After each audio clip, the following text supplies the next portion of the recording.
All right, hello. My name is Kelsey Cheddar, and I will be telling you a little bit about the Icelandic language, or Islenska. Now, the origins of Icelandic comes from a West Scandinavian group of the North Germanic languages, so it is an Indo-European language that is just from North Germanic languages. It is a form of Old Norse, but by the Middle Ages, several dialects had formed, and it separated Icelandic from Norwegian, so they are vastly different. And it has preserved the old Scandinavian grammar almost perfectly and fully.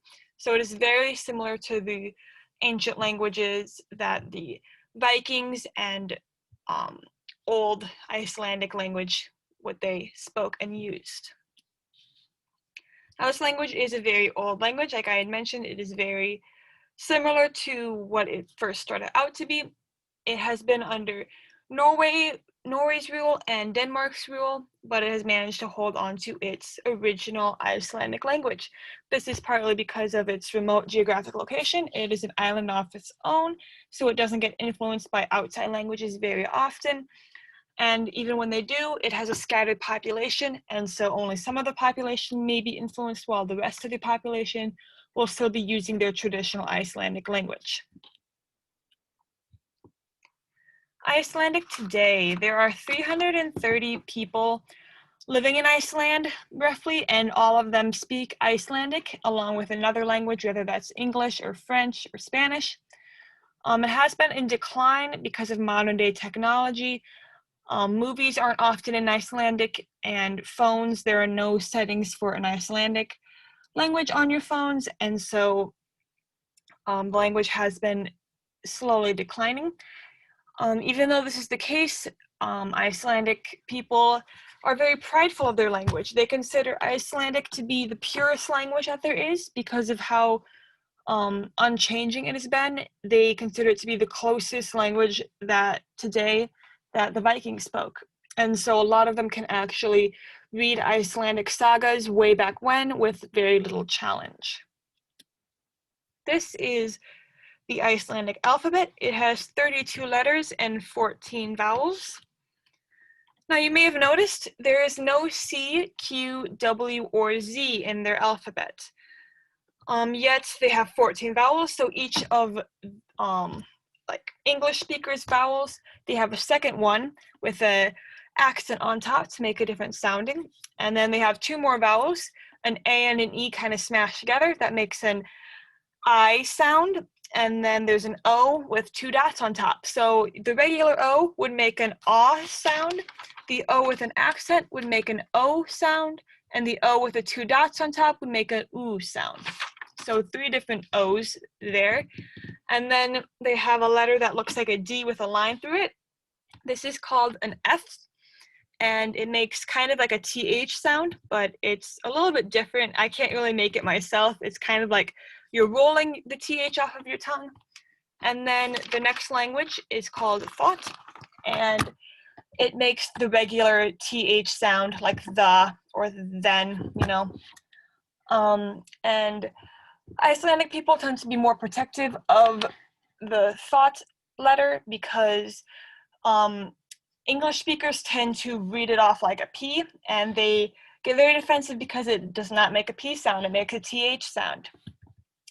And then along with that, you can also combine an H and a V to make a K sound, which seems really weird to us because those two letters really don't look like they'd go together, but in Icelandic, it makes a K sound.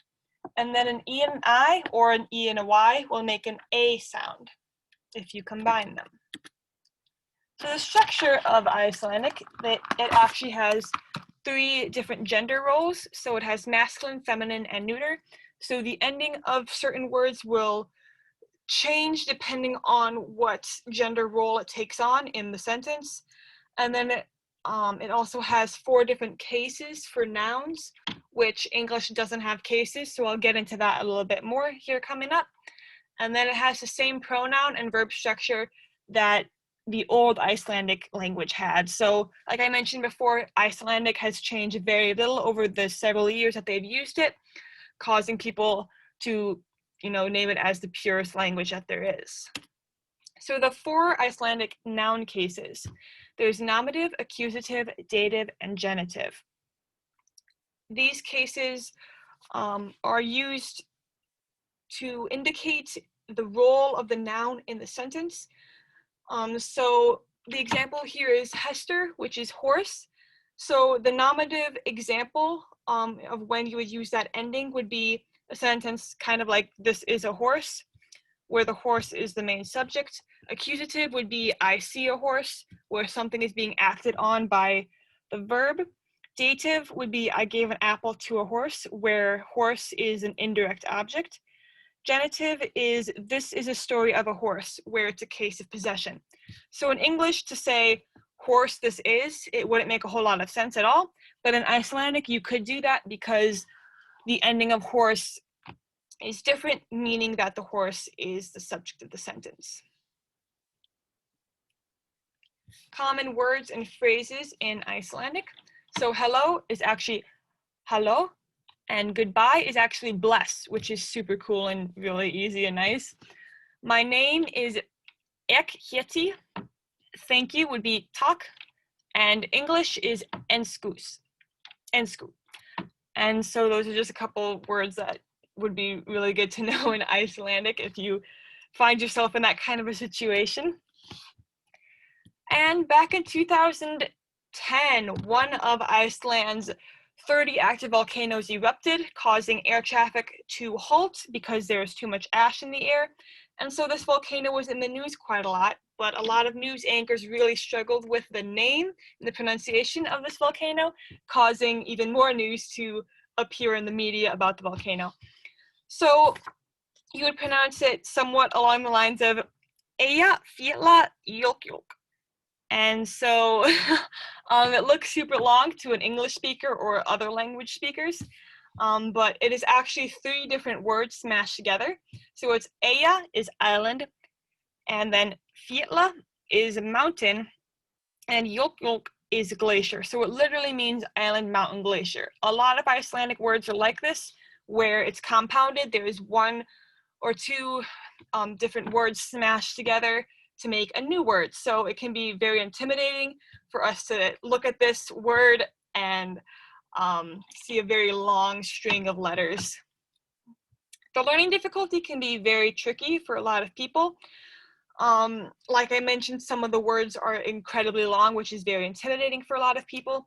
And then, like I mentioned before, with the 3 different gender roles and the noun cases, the endings of a lot of different words have lots of different endings. And so it's kind of tricky to remember which ending means what and which ending to put in which situation. A lot of Icelandic people can speak or understand other Scandinavian languages, but other Scandinavian languages tend to struggle a lot with Icelandic. All right, and these are my sources. Thank you all for listening. I hope you learned a little bit something about the Icelandic language and how interesting and intriguing it can be. Thank you.